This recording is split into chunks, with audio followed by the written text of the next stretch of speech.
Build it back up with lower tax rates, a broader base, and a tax code that's more fair for middle-class families and job creators.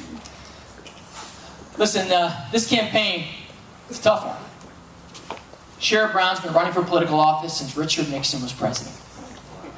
He's been in Washington for 2 decades. He's a seasoned pro.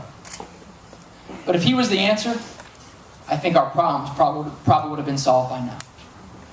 We started off this campaign down 17 points. The general consensus was this Josh Mandel guy, he's a sacrificial lamb.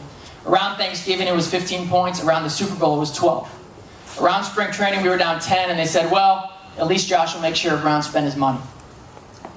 About a month ago, it was 7. And this week, we got new polling back. We're up 1 point, 45 to 44.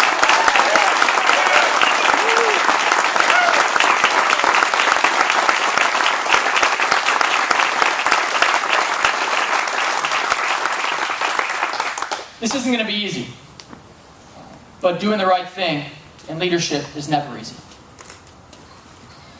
I want to leave you with a commitment.